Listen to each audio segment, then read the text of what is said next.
예. 37페이지 그 효력 보세요. 그래서 원래 항변권이라고 하는 거는 우리가 소멸시효 항변에서 보신 것처럼 주장을 해야지 판단을 해준다는 얘기예요.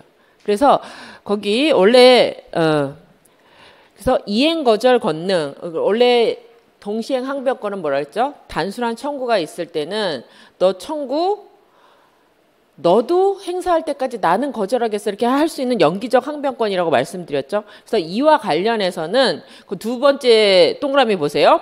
청구 조지효 즉 항변권이라고 행사를 해야지 효과가 발생한다. 이 말은 무슨 말이죠?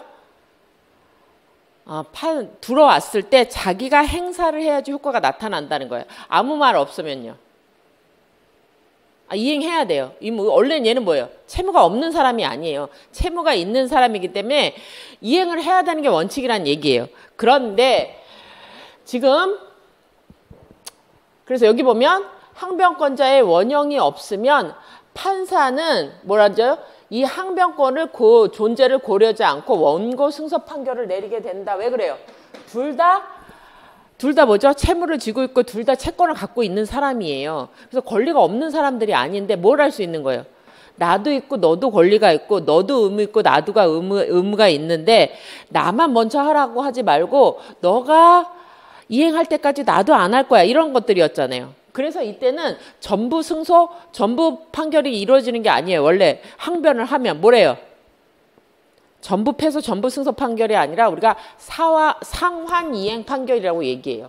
이렇게 존재하지만 않으면 판단하고 행사를 한다면 무슨 판결이 나냐? 우리가 일부 승소의 의미로서 상환 이행 판결, 급부 판결을 하게 돼요. 뭐라는 거예요? 너도 같이 이행하면서 하라는 거예요. 판결이. 내용이 이름이 이거예요. 그래서 원래는 전부, 그래서 일부만 이기는 거예요. 왜요?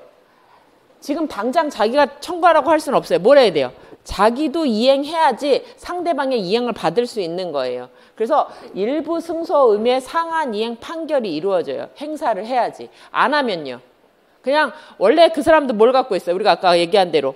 매도인은 매매 목적물 이전 의무를 지고 자기는 뭘 갖고 있어요? 매매 대금 청구권을 갖고 있는 거잖아요. 그럼 매매 대금 청구를 했으면 권리는 있기 때문에 원래는 승소 판결을 받을 수 있는 거였죠.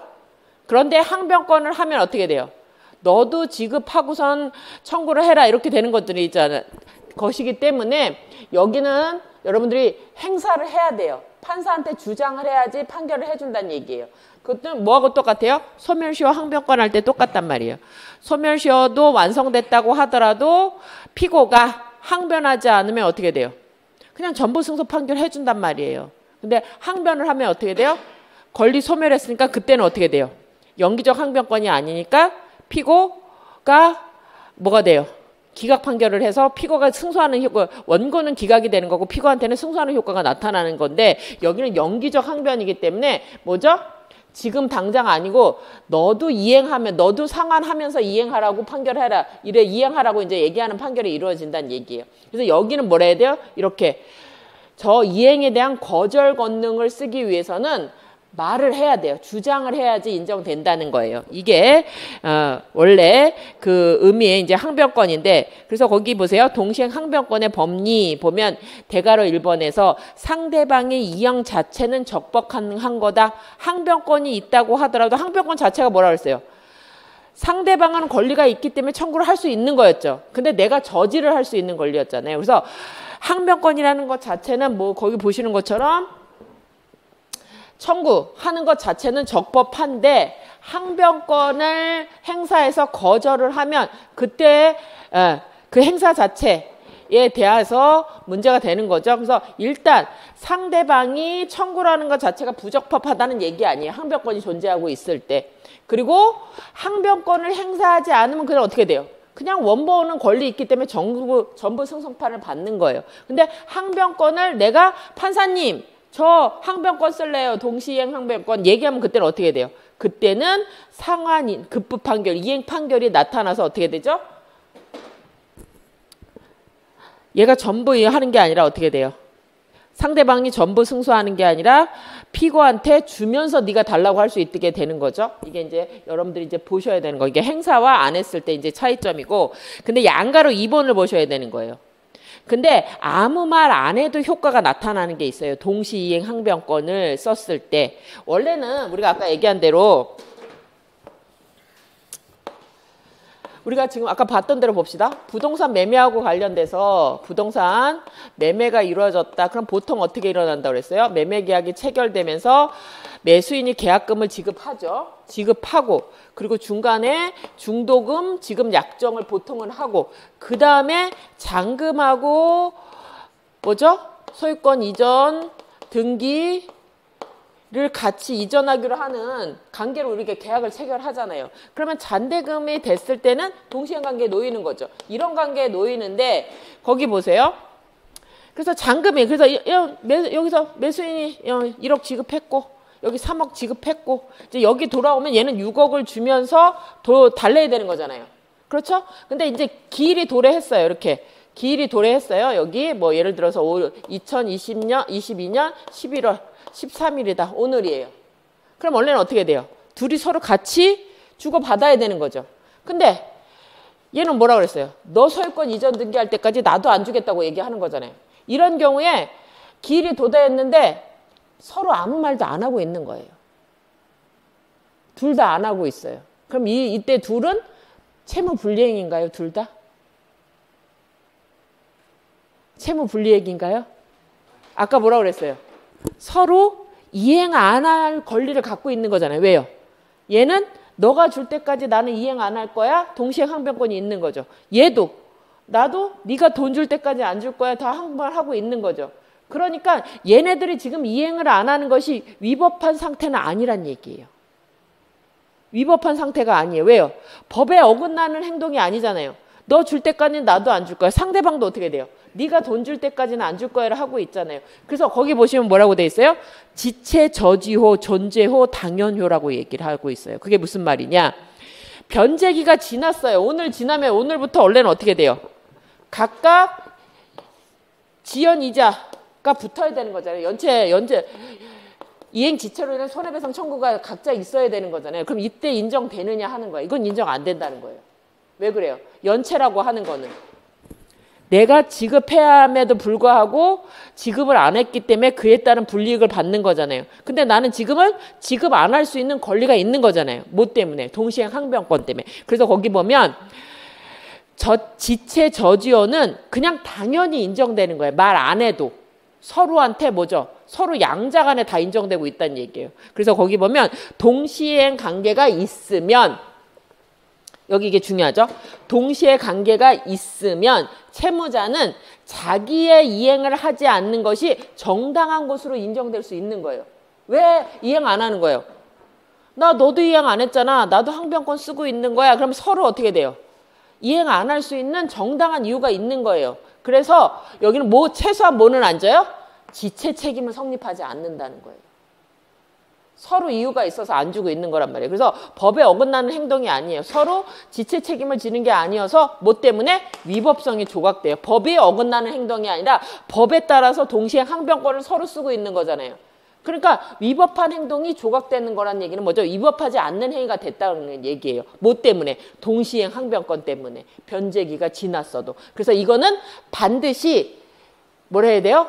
행사하는 거야, 말해야 되는 거 아니라는 거예요. 그냥 서로 이렇게 동시행 관계가 놓여 있는데 서로 이행하지 않는 상태가 되고 있다. 그럼 어떻게 돼요? 둘 다 그냥 법에 적합한 행동을 하고 있기 때문에 최소한 뭐는 지지 않는다? 지체 책임은 지지 않는다는 거예요. 이건 지지 않는다는 거예요. 주장 안 해도. 그래서 여기는 거기 보시면 그래서 이걸 우리가 뭐라고 얘기하냐? 아까는 우리가 판사한테는 말해야지 들어준다고 그랬잖아요. 이거는 판사한테 말하는 게 아니라 둘 다 가만히 있는 거예요. 그냥 서로. 그럼 서로 뭘 갖고 지체 책임을 지지 않고 이 사람은 나중에 얘 올 때 몇 억만 갚으면 돼요. 6억만 갚으면 된단 말이에요. 이제야 12월 달에 그때 둘이 같이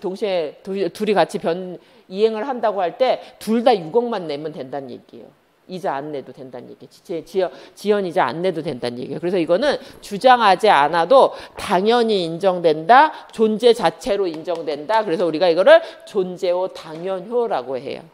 이거 하나 확인하시고. 그래서 거기 보면 지체 저지효. 그래서 존재효라고 한다. 그래서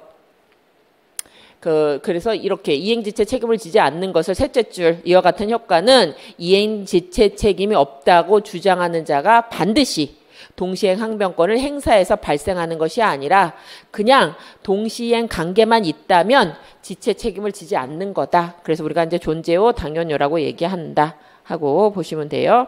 그래서 기타 부수한 권리는 우리가 이제 그 계약 총론을 안 배웠는데 그 상계효라는 게 있어요. 상계효라는 건 이것도 공평한 관점에서 인정되는 거예요. 아까 우리 동시행 항변권은 어떻게 된다고 그랬어요? 원칙? 동일한 쌍무 계약에 기해서만 인정되는 거였잖아요. 근데 상계는 상관없어요. 둘 다 예를 들어서 갑하고 을하고 매매계약에서 10억을 받을 게 있어요. 을한테. 이건 매매계약에 따른 돈이었어요. 근데 을은 다시 갑한테 10억의 금전 소비대차 돈을 꾼 게 있었어요. 예를 들어서. 그럼 둘 다 얘는 10억을 얘한테 받아야 할 권리가 있고 얘도 어떻게 돼? 10억을 받을 권리가 있잖아요. 그러면 10억을 다시 줬다가 얘도 또 줬다가 이걸 하기 위해서 뭐 어떻게 해야 돼요? 야, 우리 둘이 그냥 까자. 너도 나도 다 10억 받을 돈 있잖아. 그러면 동일한 액수에 동일한 경우에 어떻게 돼요? 이게 서로 이제 까는 게 가능할 우리가 상계라고 얘기해요. 근데 상계라고 다 인정되는 게 아니라 거기 보세요. 동시이행 항변권이 있는 채권을 자동 채권으로 하는 상계는 허용되지 않는다고 얘기해요. 왜 그래요? 아까 동시행 관계가 붙어 있으면 이게 10억에 대한 매매 대금 청구라고 했잖아요. 그쵸? 그럼 이거는 뭐하고 관련돼 있어요? 아까 얘랑 같이 존재하면 얘네 둘이 동시행 관계가 이렇게 존재한다고 하면 얘는 소유권 잔대금 지급 안 하더라도 지체 책임 안 진다고 그랬잖아요. 안 질 수 있었잖아요. 근데 이걸로 얘가 이거하고 상가해버리면 어떻게 돼요? 상계해버리면 동시행 못 쓰는 관계가 돼버리잖아요. 그래서 안 된다는 거예요. 상대방의 권리가 약화될 수 있어요. 얘도 동시행 관계 못 쓰게 되는 거잖아요. 얘가 어떻게 돼요? 원래는 동시행 관계 쓸 수 있는데 이게 없어지면 동시행 관계 못 쓰게 되는 거잖아요. 그런 경우가 있기 때문에 인정 안 된다예요. 거기 보시면. 그래서 굳이 우리가 이걸 배울 건 아니에요. 상계를 배울 건 아니에요. 근데 그런 게 있다는 정도만 확인하시면 돼요. 상계가 사실은 되게 어려워요. 상계는. 요건이 되게 까다롭거든요. 그거 인정되는 것 자체가. 그런 게 있다는 거 확인하시고 아까 지금 얘기한 것처럼 지체 책임도 발생하지 않고 이자도 발생하지 않아요. 이자도 발생하지 않는다. 이자하고 지체 책임하고 어떻게 차이 나요?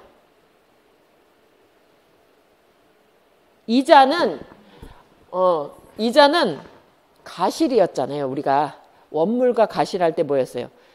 원물 내가 금전 소비 대차가 있을 때 은행에서 뭐라는 거예요? 계약을 하나 더 체결하는 거예요.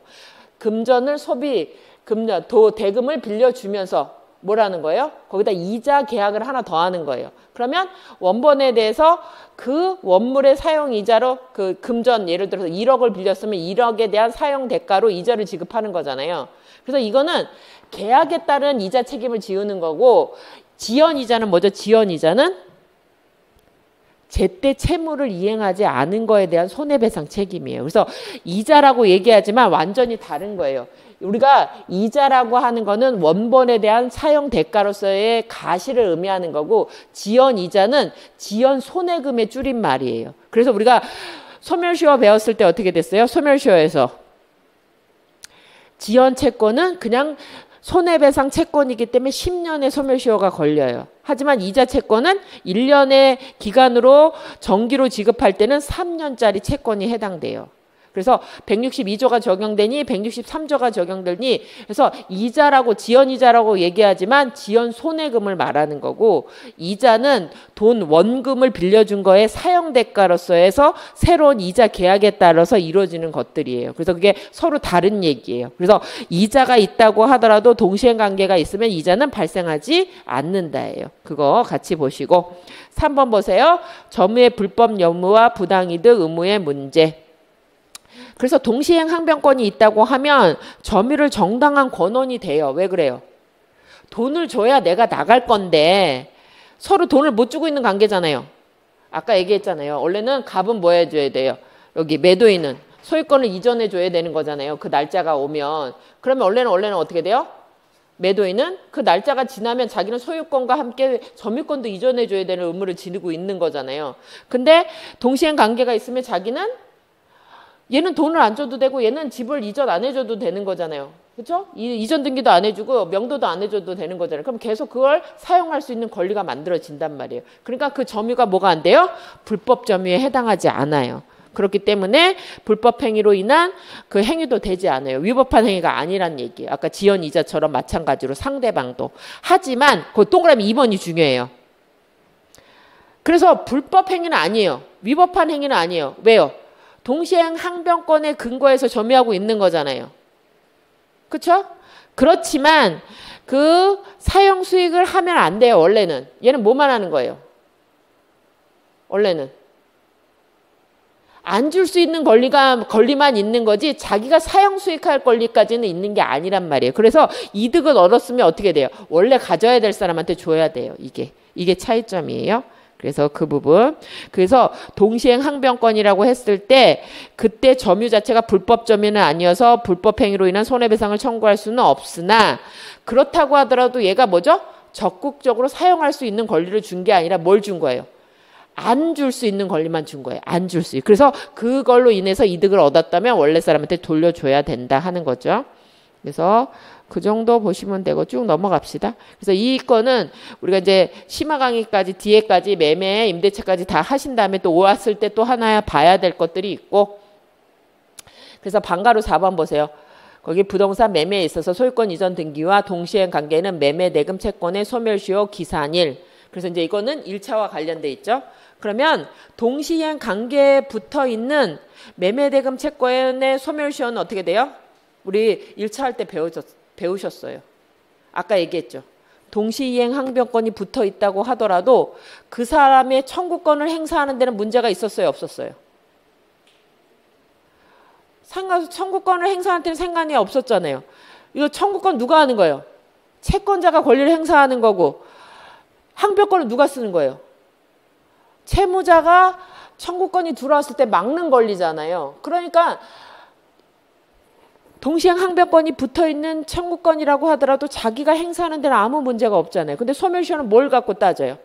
권리가 있음에도 불구하고 불행사했을 때 그때 문제가 되는 거기 때문에 행사할 수 있음에도 안 행사했으면 그때 소멸시효가 진행되는 거였었잖아요. 그러니까 동시행 항변권이 붙어있는 채권이라고 하더라도 소멸시효 진행되는데 문제가 있어요? 없어요? 없어요. 그러니까 원래 그 채권의 변제기에 그냥 소멸시효가 진행된다는 얘기예요. 그래서 동시행 항변권이 붙어있는 채권이라도 지급기일이 뭐예요? 변제기잖아요. 그럼 변제기가 되면 얘는 권리를 행사할 수 있는 거잖아요. 그때부터 그냥 소멸시효가 진행한다는 얘기예요. 이거. 그래서 매매대항 청구지 동시에 관계가 있다 할지라도 매매대금은요. 그냥 기간 되면 그냥 청구하면 돼요. 그래서 지급기일이 되면 어떻게 돼요? 권리를 행사할 수 있을 때잖아요. 그때부터 소멸시효는 그냥 진행하게 되고 소멸시효가 걸린다 하는 얘기예요. 이런 것들은 이제 1차하고 관련해서 매매계약 뭐 이런 문제 나오면서 동시에 항변하면서 물어볼 수 있는 것들이에요. 그래서 지금은 1차에 했던 것들이 1차 했다고 해서 안 나오는 게 아니에요. 그러니까 올해는 이미 벌써 출제가 돼서 앞으로는 이런 문제가 더 많이 나올 수 있어요. 여러분들의 실력을 확실히 볼 수 있는 거는 이런 것들이에요. 그러니까는 개념들을 잘 잡고 있냐 하는 얘기는 1차를 보고 1차에서 객관식을 보셨다는 얘기는 그 부분을 알고 있다고 하고선 지금 2차를 보는 거잖아요. 그래서 물어봐도 우리가 잘못됐다고 얘기할 수가 없어요. 당연히 법률 관계가 성립이 안 됐는데 효과가 안 나오는 거잖아요. 그러니까 민법 청취는 성립에 대한 얘기였었잖아요. 그런데 우리는 계약법은 뭐죠? 계약이 잘 체결됐으면 효과가 매매는 이런 효과, 임대차는 이런 효과가 나타날 거 아니에요. 근데 매매가 유효하다는 것만 전제하고 모든 일이 이루어지는 건 아니잖아요. 그럼 물어볼 때 어떻게 돼요? 한 거에서는. 이게 무효인 경우에는 어떻게 문제될 거니? 이렇게 물어볼 수도 있다는 얘기예요. 왜요? 10점, 20점으로 잘라 나오면 이게 한 문제씩은 들어갈 수 있다는 얘기예요. 그래서 그게 이제 변별력이 될 수도 있어요. 우리가 지금 사실 합격하는 점수는 1, 2점 차이예요. 우리 커트라인 어떻게 된다고 그랬어요? 제가 따로 물어봤잖아요. 40 몇 점 막 이런데 거기서 붙는 사람하고 떨어진 사람 그렇게 차이 나지 않아요. 그래서 조금만 여러분들이 잘 쓰시면 대리 합격할 수 있다는 얘기예요. 근데 그 챕점하신 분들 얘기하잖아요. 답안지가 다 똑같대잖아요. 답안지가 다 똑같대요. 왜? 그냥 단번 외우신 거 그대로 조문 있는 거 쓰고 나오는 거예요. 그나마 조문 썼으면 나는 다 썼다고 얘기하잖아요. 근데 거기에서 한두 단어 잘 써주는 거에 1, 2점이라고 하는 게 그게 당락을 결정한다니까요. 그래서 지금 우리가 50점도 안 되는데 합격을 하신다는 얘기잖아요. 그럼 반 이상 못 써도 합격한다는 얘기예요, 사실은. 근데 남들하고 나하고 차이를 나타내려면 그러다 얘기했었잖아요. 우리가 지금 보는 것처럼 올해도 여러분이 1차가 합격 학생이 1160명인가요? 1600명 넘었잖아요. 그렇죠? 1600명 넘고 그러면 내년에 또 수강 출원인 늘고 더 많이 합격하면 2차를 거의 2, 3천 명이 본다는 얘기잖아요. 근데 합격생은 지금 최대 많이 뽑았을 때 300명이었잖아요. 올해 다 합쳐서 세 가지 다 합쳐서 일반 행정부 다 합쳐서 290명인가 그렇다면 거의 여러분들이 경쟁률 10대 1이 문제가 아니라 앞에서 300등 안에 들으셔야 되는 얘기잖아요. 그러면 내 뒤에 몇 명 있어야 돼요? 한 2,500명 정도가 뒤에 또 있어야 된다는 얘기잖아요. 내가 2,500명은 모두 앞서 있어야 된다는 얘기예요. 그래서 여러분들이 잘못 생각하는 게 맞는 말, 그 합격을 하는 걸 잘못 생각하는 게 그 커트라인을 맨날 생각하시는데 그게 아니라 거기보다 좀 잘 써야 되는데 그 커트라인을 쓰는 사람들이 사실은 그렇게 높지 않은데도 거기에 다 몰려있다는 얘기예요. 다 몰려있다는 얘기예요. 답안지가 다 똑같대요. 쓰는 내용들이 다 똑같다는 거예요. 그러니까 거기서 조금만 잘 쓰면 점수를 되게 잘 받을 수도 있다는 얘기예요. 거꾸로 얘기하면. 근데 기본적으로 조금만 쓰려고 하잖아요. 조금만. 근데 조금만 가장 조금 공부를 하고 싶으면 대부분 남들만큼 쓴다는 얘기예요. 남들만큼 쓰면 100% 떨어지게 돼 있다고 얘기했었잖아요. 저희 사시 볼 때도 그랬어요. 같이 저희끼리 이제 채점을 하잖아요. 저희 같은 하면. 그럼 거기서 한 10명에서 20명이 채점하면 내가 1, 2등을 해야지 붙어요. 남들하고 조금 잘 봤다? 그럼 떨어질 확률이 거의 99%예요. 남들보다 아주 잘 봤어야지 그게 붙는 거거든요. 근데 지금처럼 저희 시험이 그렇게 되고 있잖아요. 그러니까 문제가 어떻게 돼요? 떨어뜨리는 문제도 나오고 그 차별화를 두실 수 있도록 공부를 하셔야 돼요. 그래서 똑같이 일단은 기본은 뭐 조문 암기가 제일 중요하지만 그 개념들은 앞에 거랑 잘 연결하셔서 하나하나 그게 하나하나가 점수예요. 하나하나. 그래서 주관식은 한 줄 쓰는 게 1점이라고 보시면 돼요. 한 줄 쓸 때. 한 줄. 사실 뭐 20점짜리라고 하더라도 4, 5줄밖에 잘 못 쓸 거잖아요. 근데 그거 간격을 잘 두시고 그 요점만 정확하게 단어 들어가게 나눠서 잘 쓰시면 그 가능한 일들인데 이제 이게 이제 차이점이 난다는 거죠. 그래서 앞으로는 특히 더 해요. 근데 동차 보시는 분들은 1차를 동차가 유리해질 수도 있어요. 그래서 왜요? 2차 하시는 분들이 본차기 때문에 그 민법 같은 경우에는 딴 거는 그냥 한 과목씩 보시잖아요. 근데 민법의 특성상 1차를 민총에서 하시고 2차는 계약법만 공부를 하게 되면 그 1차 때 공부한 것들이 빠지는 부분이 생기거든요. 그리고 그냥 1차 공부를 객관식 공부만 그냥 하시고 오셨고 암기가 제대로 안 돼 계신 분들은 나중에 브리타로 맞을 수 있어요. 원래는 출제하는 사람은 1차에서 다 암기가 됐을 거니 계약을 공부를 하셨으니까. 그런데 그게 이제 나왔을 때 나는 기억이 안 나는 거죠. 옛날에 봤다 이렇게 되는 경우가 발생하니까 그런 부분 잘 연결하셔야 되는 것들이 있어요. 좀 이제 시험이 이렇게 바뀌어가고 있으니까 그런 게 이제 수험생들이 어려워지는 것들이에요. 이게 이제 시험이 변해가면 어떻게 나올지 이제 모르게 되는 거잖아요. 그래서 수험생은 약자니까 그래서 최대한 할 수 있는 거 열심히 하셔야 됩니다. 4번 봅시다. 동시행 항변권의 확장. 아까 얘기한 대로 동시행 항변권이라고 하는 거는 뭐 때문에 만들었죠? 서로 견형관계에서 대가관계를 갖고 있기 때문에 공평과 신인칭에 입각해서 이행에 있어서도 서로 연관성 있게 하라고 이제 만들어졌단 말씀이었었죠. 그래서 원칙적으로는 어떻게 돼요? 동일한 쌍무계약에서 인정된다. 별개로 만들어진 계약 간에는 인정되지 않는다고 얘기했는데 판례가 원래 동시행항변권이 뭐니? 이행할 때 서로 관련이 있는 것들은 공평의 원칙상 인정해주자는 이념 아니냐. 그러니까 이렇게 각 쌍무계약에서의 고유한 대가관계가 아니더라도, 그럼 뭐죠? 동일한 쌍무계약의 대가관계가 아니더라도 양 쌍무가 법률 요건으로부터 동일한 법률 요건에서 있거나 아니면 서로 공평의 원점에서 볼 때는 같이 이행돼야 마땅하다고 하면 동시에 항변권이 행사될 수도 있다라고 해서 판례가 어떻게 돼요? 범위를 넓히고 있어요. 넓히고 있어요. 그래서 거기 이제 판례가 최근에 얘기한 것은 여기 보면 뭐죠? 쌍무계약은 아닌 것들에 대해서도 확장을 하기도 하고 있어요. 그래서 쌍무계약이 비쌍무계약이라는 얘기는 뭐죠? 쌍무계약이 아닌 계약에서도 확장을 해서 공평의 관점에서 볼 때 이행을 함께 해야지만 마땅한 경우라면 넓히고 있다는 것도 확인하셔야 돼요. 그래서 법률 규정으로 이제 여기 인정되는 것들을 우리가 이제 하나씩 보시게 될 거예요. 나중에 이제 강론 가서 보시게 될 거고, 쭉 보시면 판례가 동시행 항변권을 인정한 것, 그래서 봤을 때 우리가 알고 있는 것 중에 뭐가 있어요? 여기 또 나왔죠. 매매계약이 무효, 취소, 부당이득 반환 관계. 보시면 매매계약이 무효 취소됐다는 건 계약이 있는 거예요, 없는 거예요?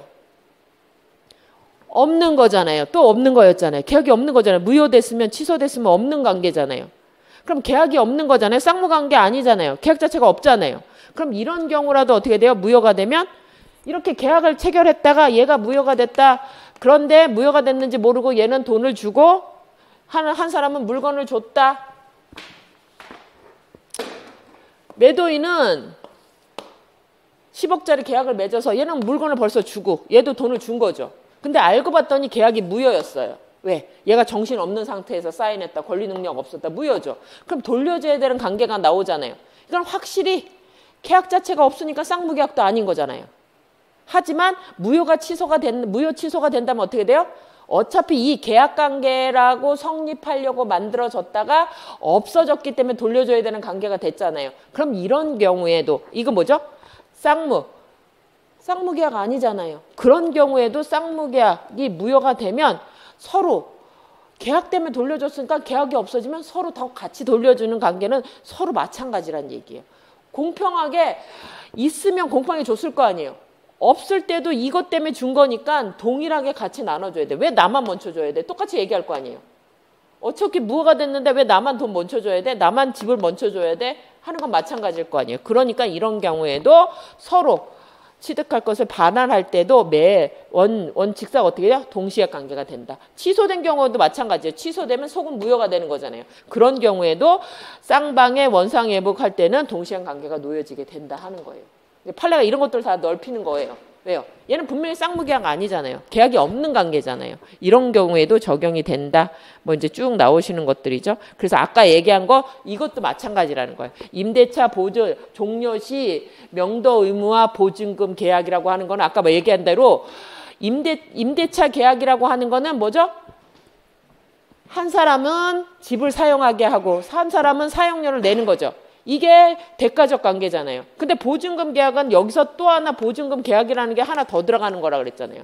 그래서 얘는 어떻게 돼요? 얘는 또 요물 계약이잖아요. 보증금을 지급하고 그다음에 의사까지 합체는 요물 계약이잖아요. 우리가 얘기하는 게. 그래서 이거는 보증금 계약에서 나온 거고 보증 계약이 아니라 보증금 계약. 우리가 계약을 하나 더 한 거예요. 뭐에다가? 전형 계약인 임대차 계약에다가 계약이 하나 더 있는 거예요. 계약이 2개 있는 거예요. 원래 대가관계는 쌍무계약의 대가관계는 물건을 사용하게 하고 대가를 지급하게 하는 게 그게 대가관계잖아요. 여기에. 근데 보증금 계약은 어떻게 돼요? 보증금 계약이라고 하는 건 보증금을 주고 나중에 채무자가 매수인 임차인이 다른 손해배상이나 할 게 없으면 그걸 돌려주기로 하는 계약이잖아요. 그래서 또 서로 다른 계약이란 말이에요. 2개의 계약이 합쳐 있는 거잖아요. 그래서 동일한 대가관계의 쌍무계약은 아니에요. 하지만 우리는 같이 체결하잖아요. 그리고 같이 연결돼 있잖아요. 그럼 당연히 임대차 계약할 때 집 돌려주면서 보증금 받으려고 생각하고 이게 당연한 얘기잖아요. 그러면 이런 경우에도 어떻게 돼요? 기간이 만료된 경우에 그 계약 자체의 쌍무관계는 아니라고 할지라도 이 임차 목적물 양도할 의무하고 보증금 중 뭐죠? 모든 채무를 청산한 나머지 반환한 물은 동시행 관계가 있다고 판례가 얘기하는 거예요. 이것도 확장시킨 거예요. 또 그냥 동일한 임대차 관계 안에서 물건을 사용하게 하고 그 차임을 지급하게 하는 관계에서 발생한 게 아니란 말이에요. 보증금 계약 자체는 또 다른 계약에서 만들어지는 거란 말이에요. 또 다른 계약에서 만들어져서 판례가 여기까지도 확장하고 있다는 거 확인하시고, 그리고 거기 이제 부정하는 예가 아까 얘기한 대로 선이행 의무가 있는 게 대표적으로 돈을 갚아야지 담보 물건을 소멸해 준다. 이거 아까 우리가 잠시 봤던 거고, 그 다음에 방가로 2번도 이거 다 임대차에서 우리가 이제 공부를 해야지 인정되는 건데, 임대인의 임차 보증금 반환 의무와 임차권 등기 말소 의무도 마찬가지예요. 이 임차권 등기라는 게 뭐죠? 원래 우리가 등기는 부동산 매매할 때 소유권 이전 등기를 하는 거잖아요. 근데 임대차 계약 관련해서는 뭐죠? 뭘 위해서? 주택임대차 보호법상 그 보증금 보험을 하기 위해서 임차 등기라는 게 만들어졌어요. 임차 등기는 왜 그러죠? 순위 확보를 하기 위해서 자기가 뭘 해야 돼요? 이사는 가야 되겠고 보증금 못 받았을 때 등기를 해놓으면 자기가 다른 사람한테 대항할 수 있는 권리를 만들어 놓는 거잖아요. 그러니까 얘는 어떻게 돼요? 이 사람은 임차에는 보증금을 원래 받아야 되는데 못 받고 나가는 거잖아요. 뭐하고 똑같아요? 아까 똑같다는 거예요. 우리가 은행에서 돈을 빌려줬을 때 돈을 받아야지 저당권을 소멸해 주는 것처럼 이것도 어떻게 돼요? 얘는 돈을 못 받아서 임차 등기를 해놓은 거잖아요. 그럼 돈을 받아야지 등기를 말소해 주는 건 마찬가지란 말이에요. 그래서 얘는 돈 받는 게 먼저고 등기 말소하면 나중이란 얘기예요. 이건 우리가 이제 임대차 배우시면 공부하겠지만 이런 관계들 그것도 마찬가지죠. 방가로 3번도 임차인의 임차 목적물 반환 의무와 임대인 권리금 회수 방해에 의한 손해배상 의무는 이것도 마찬가지죠. 얘는 어떻게 돼요? 임차인의 반환 의무는 어떻게 되죠?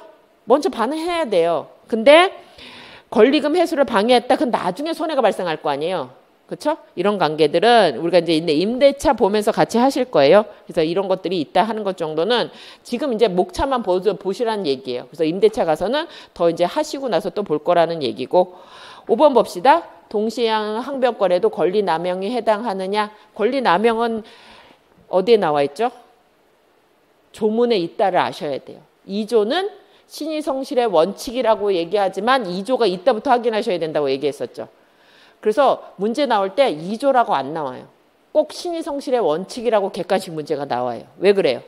여러분들을 꼬이는 거예요. 뭐죠? 신의성실의 원칙이니까 사적 자체의 원칙이처럼 조문이 없는 것처럼 생각해요. 근데 2조에 조문이 있다예요. 그래서 권리의 행사나 의무의 이행은 신의성실하게 하라고 돼 있어요. 그리고 2항은 권리는 남용하지 말라고 돼 있단 말이에요. 그럼 2조가 있으면 이 2조의 법적 성질이 뭐냐? 규정이 있다는 거잖아요. 그럼 임의 규정이냐 강행 규정이냐 했을 때 2조가 강행 규정이다예요. 왜? 2조에 위반하면 권리를 행사하지 못하게 하는 힘이 있기 때문에 강행 규정이에요. 그리고 그 강행 규정의 2조의 2항이 권리 남용이에요. 그래서 권리 남용의 구체적 사례 중에 하나죠. 그래서 2조는 어디에도 적용된다고 그랬어요. 모든 사적 영역뿐만 아니라 공법상에도 적용돼요. 왜요? 공법상 권리의다 의무 행사도 어떻게 돼요? 신의성실하게 해야 되는 거잖아요. 그래서 거기 보시면 이 동시행 항변권도 그 행사가 주로 자기의 채무 이행을 회피하기 위한 수단으로 보여지는 경우에는 그 항변권 행사는 권리 남용에 의해서 배척되어야 된다. 행사 못한다는 얘기잖아요. 그래서 여기 그 동시이행 항변권도 뭐가 된다? 권리 남용이 적용된다는 거예요. 그래서 권리 남용은 항상 뭐라 그랬어요? 권리가 있다부터 시작하는 거죠. 더 권리, 그러니까 동시이행 항변권이 있다 하더라도 어떻게 돼요? 그 목적 범위를 벗어나서 행사되면 안 된다가 전제되어 있는 거죠. 그래서 그 부분도 확인하시면 돼요. 그래서 이해할 수 있어야 되는 부분이고. 그 다음에 거기 이제 이거는 여러 가지를 모아놓은 것들이에요. 그래서 이건 이제 객관식 문제 보시는 분들은 꼭 봐야 되고, 구체적으로 보면 여러분들이 이제 각각 우리가 이제 보게 되잖아요. 매매, 임대차 이런 거 보게 되면 거기에서 꼭 필요한 것들 조문들과 관련해서 이제 우리가 하나씩 확인하게 될 거예요. 그래서 지금은 그냥 보시고 우리가 그 기본 강의에서 전체적으로 끝까지 갔다 온 다음에 다시 이제 심화과정 볼 때는 이때 하나씩 암기를 하시면서 들어가면 돼요. 그래서 지금 통설이나 판례가 인정한 것 중에 일단 우리가 하나는 외우셔야 될 게 뭐였어요? 아까 비쌍무계약관에서 인정되는 것 중에 이게 제일 중요하다고 말씀드렸죠. 제일 많이 우리가 보고 있는 거고, 그 다음에 요것도 많이 보고 있는 거예요. 현실적으로 많이 이루어지고 있는 것들이라서 이런 판례들은 나올 수가 있는 것들이죠. 그래서 이런 것들 보고 여기와 관련된 것들은 구체적으로 우리가 이제 뭐 채권 우리가 이제 물건은 안 배우긴 하고 이제 나머지 것들과 관련해서 이제 배우는 것들 위주로 해서 이제 하나씩 이제 확인해 가시고 나중에 전체적으로 이제 암기하시면 됩니다. 넘어갑시다. 그래서 이제 우리가 이행상 견연성과 관련된 동시행 항변권을 봤어요. 그래서 위험부담은 아까 어디하고 관련됐다고 말씀드렸죠? 최소한 권리가 존재는 해야 된다는 거죠. 채무와 채무가 두 개의 상관관계가 있을 때 채무가 존재는 해야 되는데 하나가 존재하지 않으면 나머지 하나도 존재하니 이걸 문제되는 게 존속상, 견연성, 그와 관련된 게 위험 부담의 문제라고 얘기하고 있어요. 그래서 여기는 일단 조문이 두 개 있다는 걸 확인하셔야 돼요. 그래서 여기는 사실은 조문 물어보는 거예요. 조문 물어보는 거예요. 거기 보시면 537조 보세요. 채무자 위험 부담 주의. 그러면 쌍무계약의 당사자 일방의 채무가 상대방의 당사자 쌍방의 책임 없는 사유로 이행할 수 없게 된 때에는 채무자는 상대방의 이행을 청구하지 못한다. 여기서 이제 우리가 이제 알아들을 수 있어야 돼요. 이렇게 채무 여기 목적물, 매매 목적물, 인도 의무, 인도 채무가 있고 얘는 매매 대금. 매수인은 얘한테 매매 대금 지급 의무가 있는 거잖아요. 이렇게 의무가 있는데 이 목적물이 어떻게 됐어요? 없어졌다. 이거 존속하지 않는다. 근데 아까 얘기한 대로 일단 여기는 전제가 어떻게 돼요? 계약은 잘 성립하였다는 걸 전제하는 거죠. 그래서 뭐는 아니에요? 원시적 불능은 아니란 얘기예요. 그래서 계약 단계를 보면 어떻게 돼요? 계약이 성립했는데 계약 성립하고 난 다음에 후발적 불능이 됐다는 얘기죠. 그래서 후발적 불능은 두 가지로 나뉘어진다고 얘기했잖아요. 어떻게 해요? 채무자한테 기책 사유가 있느냐 없느냐로 나뉘어진다고 그랬죠. 그래서 기책 사유가 있다? 그러면 채무 불이행 책임을 지게 되는 것이고 없다? 그럼 그때는 어떻게 돼요? 자기 잘못이 없으니까 그런 위험을 누가 질 거니, 이 없어진 위험을 누가 질 거니 했을 때 우리가 여기서 말하는 채무자 위험 부담주의의 그 위험은 뭘 얘기한다고요? 대가 위험을 얘기한다며. 얘는 물건이 없어졌잖아요.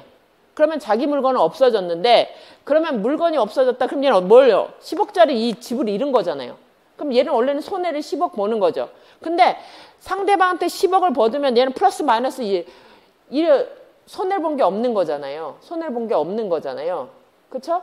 그러니까 여기서 말하는 거는 대가 위험의 문제예요. 대가 위험. 물건은 없어졌는데 얘가 대가를 받을 수 있느냐 하는 얘기예요. 그래서 여기 보셔야 될 게 거기 보면 근데 답은 뭐라고 그랬어요?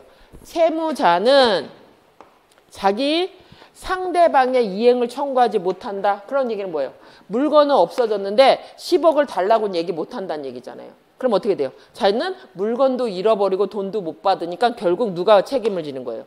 얘가 채무자가 부담한다는 거예요. 자기가 원래는 목적물을 누구한테 인도할 의무가 있어요. 매수인한테 인도할 의무가 있는데 자기도 물건이 없으니까 주지는 못하게 되는 거죠. 주지는 못하게 되는 거죠. 그래서 얘는 무슨 의무를 진 거예요? 얘는 무슨 의무를 부담했어요? 얘는 물건의 위험을 부담한 거예요. 물건을 못 받는 위험을 부담한 건데 그러면 얘가 물건도 못 받고 돈도 줬으면 얘가 책임을 지는 거였잖아요. 근데 우리는 민법은 어떻게 돼요? 채무자 위험 부담주의라서 자기가 채무를 이행 못 하는데 불능이 됐다. 책임 없이 그러면 네가 그냥 물건 없어진 거고 대금도 못 받는다는 거예요. 그래서 거기 요건이 어디 있어요? 채무자는 상대방의 이행을 청구하지 못하니까 자기 물건도 없어지고 상대방한테 돈도 못 받으니까 10억짜리 집이 날아가고 자기는 아무것도 못 받는 거죠. 그래서 우리가 이거를 채무자 위험부담주의라고 얘기하는 거예요. 그래서 자기가 책임 없는 사유로 채무가 이행되지 않았다고 하더라도 채무자를 어떻게 돼요? 상대방의 돈을 달라고 할 수 없기 때문에 원칙적으로 자기가 부담하는 거예요. 얘가 조금 일찍 돈 받고 넘겼으면 그 부담이 누구한테 넘어가요? 원래는 소유자 위험부담주의예요. 잘 얘기하면. 우리가 지금 집값 떨어지고 있잖아요. 그렇죠? 그냥 그 위험을 누가 진 거예요? 내가 진 거잖아요. 우리가 내가 지고 있는 거잖아요. 근데 뭐예요? 소유자가 갖고 있을 때 집값이 오르면 그것도 내가 받는 거잖아요. 그렇죠? 그러니까 우리가 어떻게 돼요? 왜 투기를 하는 거예요? 지금은 싸지만 앞으로 오를 것 같으니까 내가 오르는 이익을 갖기 위해서 했던 거잖아요. 근데 집값이 떨어지면 그 위험도 제가 져야 되는 거죠. 근데 여기는 아직은 어떻게 돼요? 매매계약만 체결하고 소유권이 누구한테 남아있는 거예요? 사실은. 갑한테 남아있는 거잖아요. 그렇죠? 그럼 얘가 조금 일찍 샀으면 얘가 부담했을 거 아니에요. 얘가 돈 다 받고 이행 다 했으면 이제 끝난 거잖아요. 그러면 그 건물이 아무 사람의 잘못 없이 그냥 뭐 산불이 났다거든 뭐 해가지고 이게 다 없어졌다. 그럼 그건 얘가 부담할 거 아니에요. 그래서 원칙은 우리 민법은 소유자 위험부담주의예요. 근데 매매계약만 체결했다고 하더라도 소유권이 넘어가는 게 아니잖아요. 그러니까 얘가 부담을 한다는 거예요. 근데 얘가 빨리 팔아갖고 얘한테 소유권까지 다 넘겼다 다 받았다 그러면 어떻게 돼요? 얘가 부담할 거 아니에요. 자기는 돈 다 줬는데 지금 하필이면 내일 불탈 집을 오늘 산 거죠. 예를 들어서 그랬다고 합시다. 오늘 샀어요. 돈 다 지급했어요. 내가 딱 받았어요. 그랬는데 불타버렸어요. 그럼 자기가 부담할 거 아니에요. 근데 계약은 체결했으나 마침 아직 이행되기 전이어갖고 자기 돈을 안 주고 있는 사이에 얘가 불탔다. 그럼 얘가 원래는 소유자 위험부담주의예요. 원래는 소유자 위험지다. 우리 모든 일이 그렇잖아요. 내 물건에서 벼락이 떨어졌다. 제가 그냥 맞고 끝날 거 아니에요. 누구한테 받겠어요? 근데 마침 계약을 체결하고 있었는데 얘한테 줄 거니 이제 이게 논의가 됐던 부분이에요. 그래서 여기는 거기 보세요. 그래서 채무자가 책임 없는 사유로 이행할 수 없게 될 때에는 자기 채무도 면하지만 다른 채무자한테 상대방한테 이행도 청구 못 한다는 말이에요. 이게 이해는 가셨죠? 그런데 538페이지 8조를 보세요. 채권자 기책 사유로 인한 이행 불능. 근데 원래는 아까 뭐라 했어요? 채무가 지고 있는 사람이 자기 잘못으로 했으면 채무 불이행 책임을 지고 잘못이 없으면 위험부담을 책임을 진다고 그랬잖아요. 근데 거기 내 잘못도 아닌 건 맞아요. 근데 누구 잘못이래요? 채권자가 잘못해요. 책임 있는 사유 이행할 수 없게 됐대요. 그럼 무슨 얘기예요? 채권자가 뭐 놀러 왔다거나 거기다가 뭘 놔두고 가서 불이 났다 뭐 이런 식이 될 수 있는 거죠. 왜요? 우리가 집 사면 가서 구경하고 막 이러잖아요. 그러면 그게 하면서 뭘 잘못해갖고 그게 타게 됐다. 그러면 채무자 잘못 아니잖아요. 채권자 잘못이잖아요. 자기가 놀러 가서 열쇠 주고 미리 가서 집을 보세요. 막 그런 거 하잖아요. 왜? 계약하고 난 다음에는 뭐 며칠 전에 가가지고 뭐 집을 이전하거나 옮길 수 이렇게 뭐 가구 살려면 뭐 자루 재고 막 이런 것들 하잖아요. 하라고 했는데 걔가 뭐 가스를 안 끄고 나와서 집이 타버렸다. 그럼 채권자가 잘못한 거죠. 채무자가 잘못한 건 아니잖아요. 이런 경우라면 채무자는 이행을 청구할 수 있다. 네가 잘못하니까 넌 돈은 내야 돼. 이렇게 얘기할 수 있다는 얘기잖아요. 그럼 누가 부담하는 거예요? 얘는 물건은 잃었지만 뭘 받아요? 10억을 받을 거니까 얘는 잘못이 없는 거. 얘는 물건도 못 받고 10억을 줬으니까 얘가 책임을 부담하는 거잖아요. 위험을 부담하는 거잖아요. 물건이 없어진 거에 따라서 그렇게 된다. 그리고 이제 중요한 게 이거죠. 이거 보세요. 여기까지는 이해가 되셨죠? 자기가 잘못했으니까 얘가 책임져야 되는 거죠. 채무자가 질 건 아니지만 여기는 수령 주체 중에 당사자 쌍방의 책임 없는 사유로 이행할 수 없을 때는 누가 책임지래요? 채권자가 책임지래요. 왜? 문제가 뭐였어요? 수령 지체 중에 쌍방의 책임이 없는 사유로 아까 얘기했잖아요. 얘한테 다 넘겼으면 얘가 소유자가 됐으면 얘가 그 물건에 대한 위험은 얘가 질 거란 얘기잖아요. 근데 내가 가서 다 줬는데 얘가 안 받아서 내가 갖고 있는 사이에 아무 잘못 없이 없어진 거잖아요. 그럼 아까 원래는 위험이 얘한테 넘어갔어야 되는데 얘가 안 받아서 얘한테 온 거잖아요. 그러면 네 잘못이잖아요. 그때 받았으면 얘는 아무 잘못이 없는 거잖아요. 다 행위했으니까. 그래서 그때는 어떻게 돼요? 원칙 채권자한테 책임을 지우겠다는 얘기예요. 이거 보시면 돼요. 그래서 여기 보면 이런 경우에 채무자는 자기 채무를 면했음으로써 이익을 얻을 때는 이를 채권자한테 상환해야 된다. 원래는 어떻게 돼요? 자기는 물건을 주고 돈을 받아야 되는 거잖아요. 아니 채권자한테 위험부담을 지게 할 때 그게 이 물건이 없어졌잖아요. 책임이 없었죠. 없었죠. 그래도 원래는 얘는 어떻게 돼요? 이 돈 못 받는 거였잖아요. 근데 얘가 잘못했으니까 얘한테 돈을 받았고 얘가 채권자가 수령지체하는 것도 얘 잘못이니까 돈을 받아온 거잖아요. 근데 얘는 원래는 뭘 줘야 돼요? 물건을 줘야 되는 거잖아요. 그러니까 그럼 뭐예요? 걔가 자기의 채무를 면함으로써 그게 어떻게 왜 면했어요? 물건이 책임 없는 사유로 없어졌기 때문에 면한 거잖아요. 자기 잘못 없는 사유로. 근데 그것으로서 얻은 이익이 있대요. 그럼 어떻게 돼요? 원래는 물건이 있었으면 얘한테 줘야 되는 거였잖아요. 근데 물건에서 지금 얻은 게 이게 있으면 어떻게 돼요? 그거 줘야죠. 그러니까 돈을 자기도 받을 거 아니에요. 그래서 그런 관계예요. 원래는 어떻게 돼요? 나는 물건을 주고 돈을 받아야 되는 게 원칙이었잖아요. 근데 내 잘못 없이 물건이 없어졌는데 얘가 잘못이 있다면 얘는 돈을 주고 나는 물건을 안 줘도 된다고 하지만 물건에서 이득이 있으면 그건 누가 가져야 돼요? 얘는 10억이나 줬으면 이 물건하고 만들어진 건 얘한테 줘야 되는 게 맞다는 얘기죠. 그래서 조문을 이해하실 수 있으면 돼요. 일단은. 그래서 거기 위험부담하고 관련해서는 일단 이거는 조문을 외우시는 거예요. 조문을 외우시는 건데 이해를 하셔야 되는 부분이 아까 얘기한 대로 이건 언제? 쌍무계약의 존속상의 문제라는 거예요. 그러니까 하나가 어떻게 돼요? 존속하지 않았을 때 나머지 채무도 존속할 거니 이게 문제라는 거예요. 그래서 거기 보시면 이렇게 채무자의 책임 없는 사유 후발적이 불능으로 돼서 뭐죠?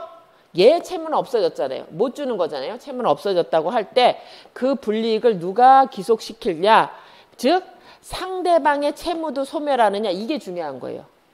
하나의 채무가 없어졌는데 이 채무는 남니 같이 없어지는 거니 이게 문제란 말이에요. 그럼 원칙적으로 어떻게 돼요?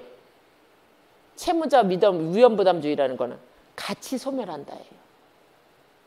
우리 두 개가 같이 존속해야 된다고 그랬었잖아요. 근데 하나가 원인 없이 없어졌으면 나머지 하나도 없어져야 되는 거예요. 그러니까 얘도 물건을 이전을 할 의무가 없어지고 이 채무도 어떻게 돼요? 없어지니까 얘는 물건 잃고 돈도 못 받아서 얘가 부담하는 게 채무자 부담주의라고 얘기했었잖아요. 그래서 여기가 얘기하는 건 무슨 말이에요?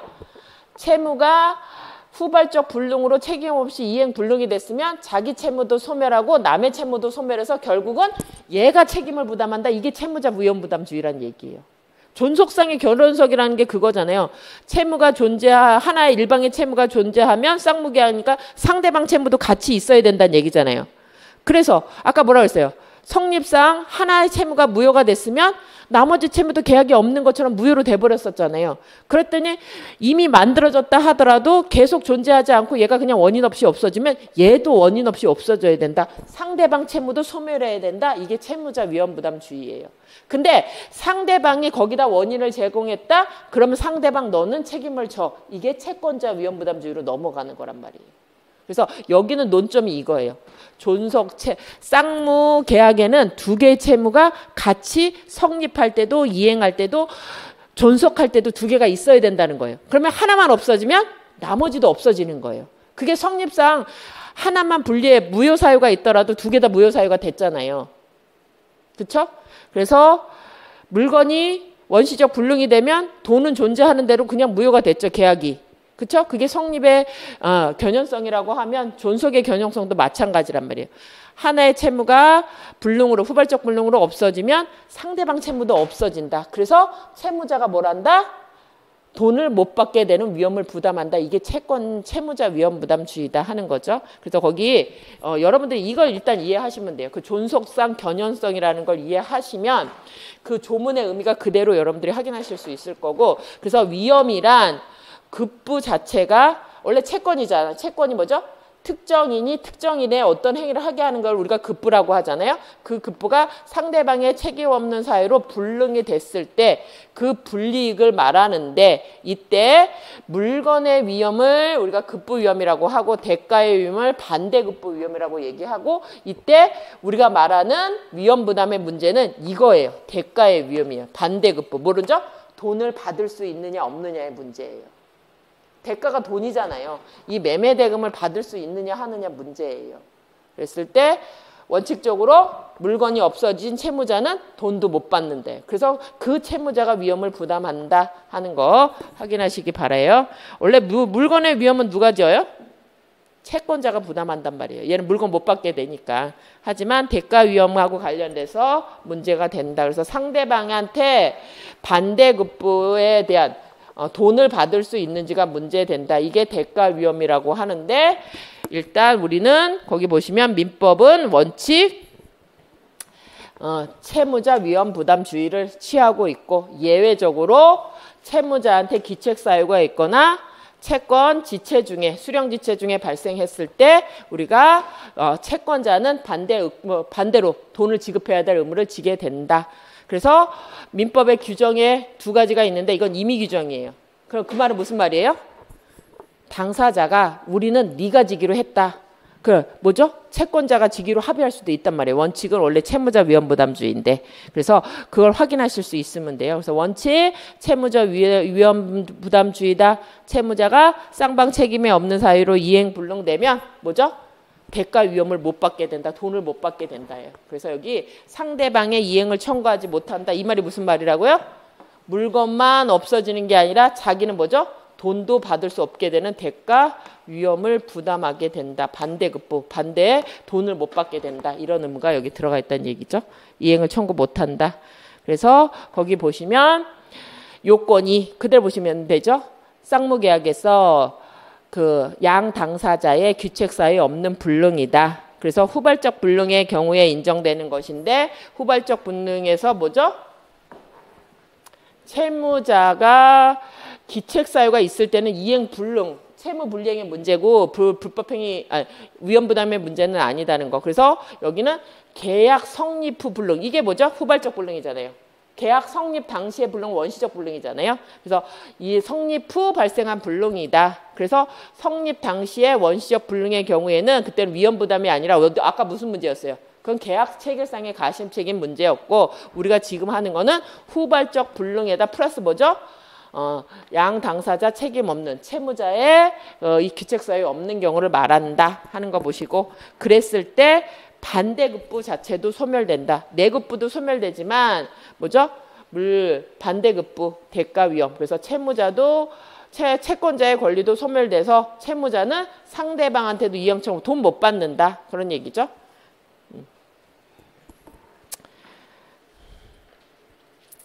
그래서 거기 이행 불능에 규율하는 방법 보세요. 규율.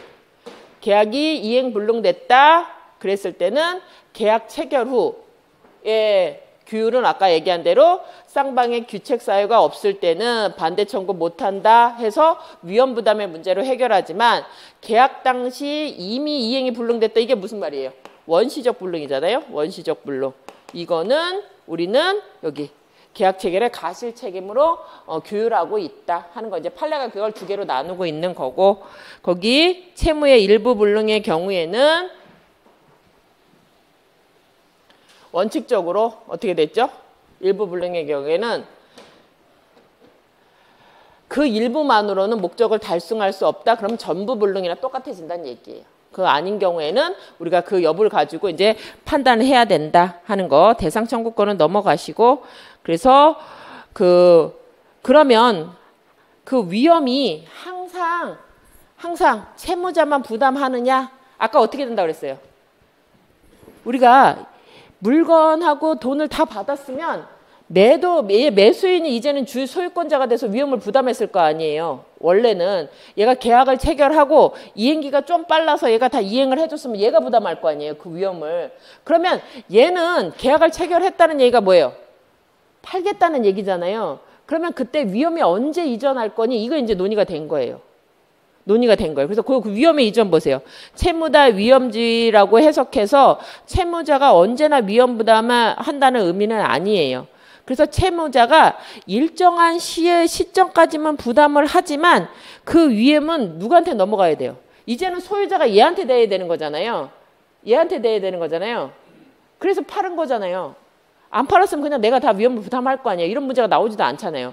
내 물건이 없어졌다. 그럼 내가 손해를 보고 끝나는 건데 지금은 그 사이에 계약이 체결해서 내가 조금만 일찍 넘겨줬으면 얘가 부담할 건데 이미 그러니까 내가 계약을 체결한 거냐. 너한테 팔려고 하는 거 아니야. 이렇게 얘기한 거죠. 이랬을 때 이제 위험이 언제 부담하느냐 했을 때 그 뭐죠? 목적물, 소유권을 넘어가는 거라고 보지 않고 원칙은 어떻게 돼요? 목적물만 자기가 관리할 때 없어졌으니까 얘가 부담하는 거란 얘기예요. 그거를 이미 얘가 관리하고 있으면 어떻게 돼요? 얘가 부담했어야 되는 거죠. 그래서 거기 뭐죠? 목적물 인도시를 기준으로 판단한다는 거예요. 돈 받았느냐는 기준은 아니에요. 원칙적으로. 물건을 얘가 갖고 있었으니까 얘 관리 책임 안에 있었다는 걸로 봐야지는 거예요. 그래서 이제 그 구체적으로 이제 밑에 보겠지만 원칙적으로 물건을 지금 누가 갖고 있느냐 이걸 기준으로 판단하겠다 하는 거 확인하시고 예외 봅시다. 그렇다 하더라도 지금 어떻게 돼요? 채무자의 기책사유가 없는 것만 뿐만 아니라 거기 뭐죠? 채권자의 기책사유가 있는 경우라면 또는 이게 두 가지죠. 요건이 채권자의 잘못이 있을 때 이 물건이 없어지는데 채권자의 잘못이 있거나 채권자 지체 중에 불능이 된 경우라면 그때 누가? 채무자는 잘못 없다면서요.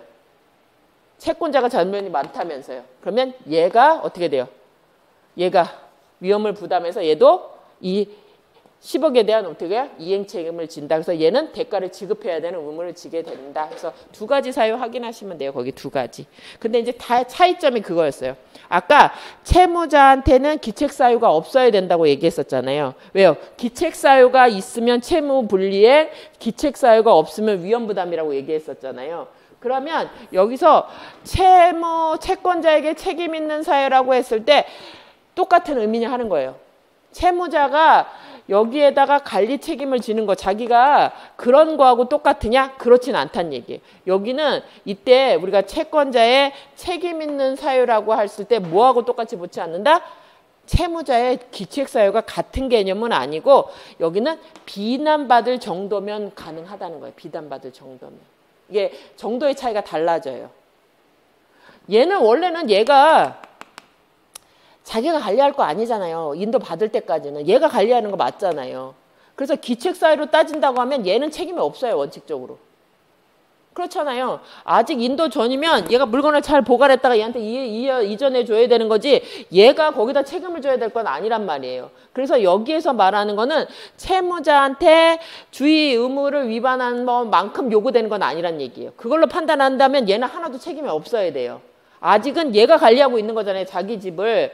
그러면 얘가 관리할 때 잘못 관리했느냐 하는 거랑 얘는 원래 관리 의무가 없는 애잖아요.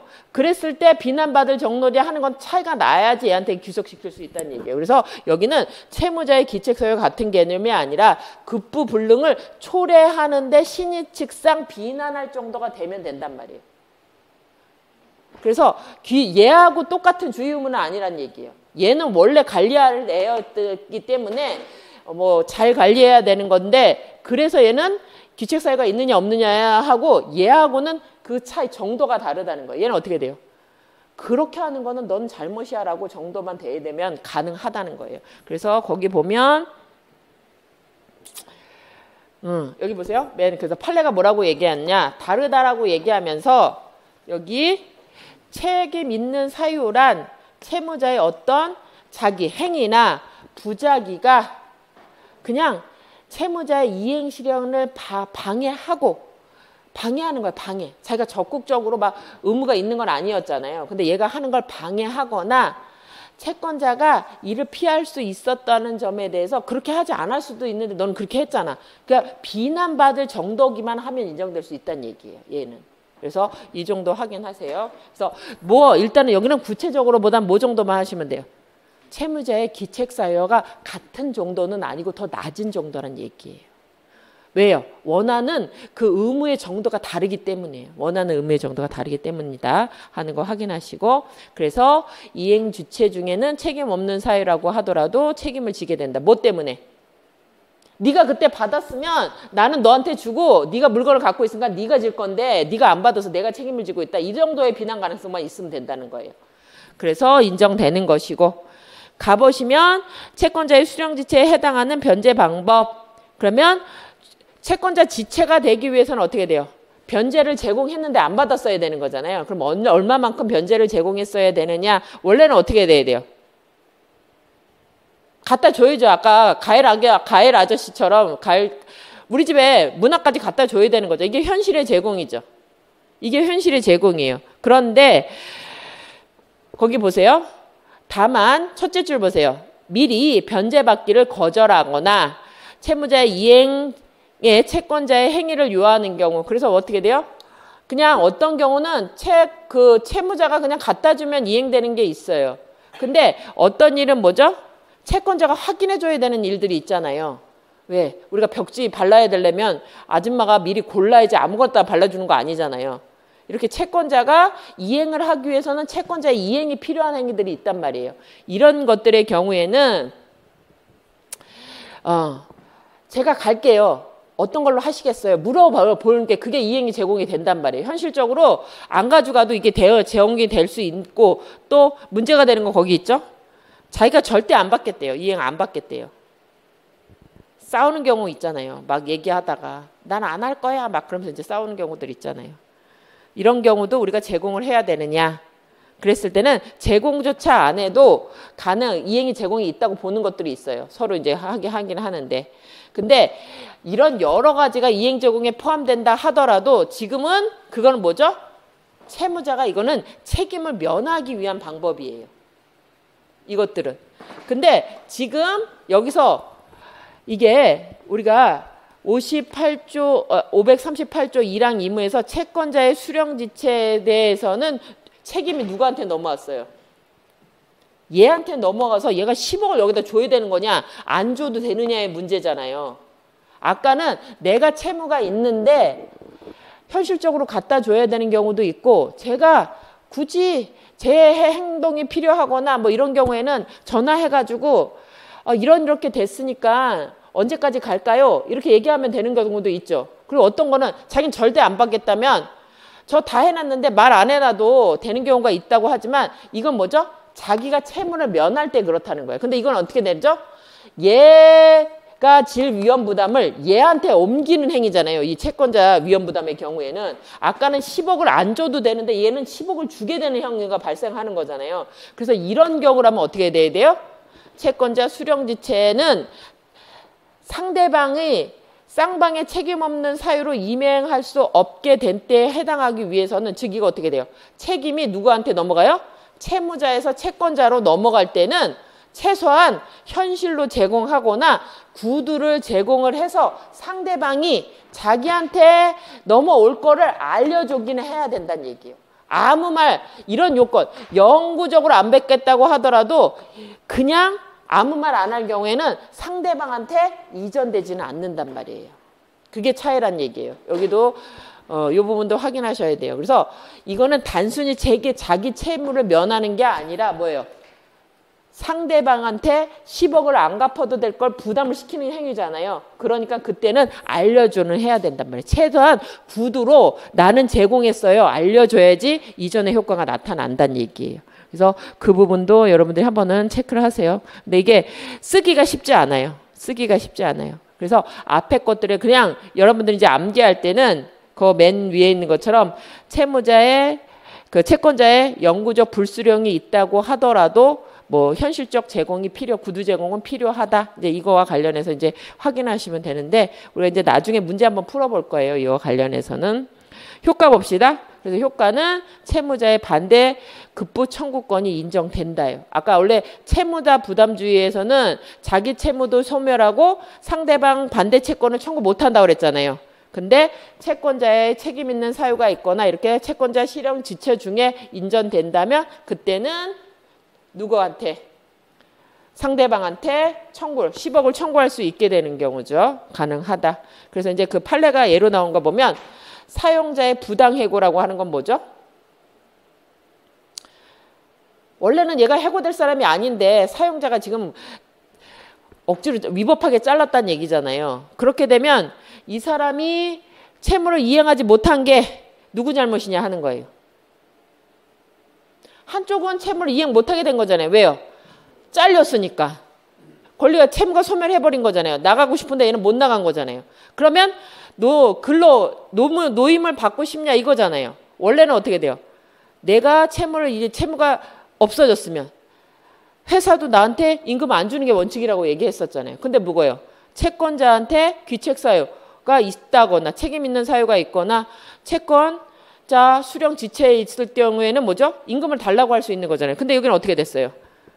채무자가 부당해고했다는 얘기에서 사용자가 부당해고했다는 얘기는 사용자가 잘못이 있다는 얘기잖아요. 규책이 있다는 얘기잖아요. 그래서 내가 채무를 제공할 수 없었던 거잖아요. 그때는 반대급부인 임금 전부의 청구가 가능하다. 왜요? 사용자가 잘못했으니까. 그래서 내가 채무를 이행하러 못 갔던 거잖아요. 그래서 이건 가능하다. 이런 식으로 이제 우리가 그런 그 채권자 위험부담주의가 저런 식으로 많이 이제 효과가 돼서 나타난다 하는 거 확인하시고, 아까 얘기한 대로 그래서 이 사람이 회사를 안 나게 됐잖아요.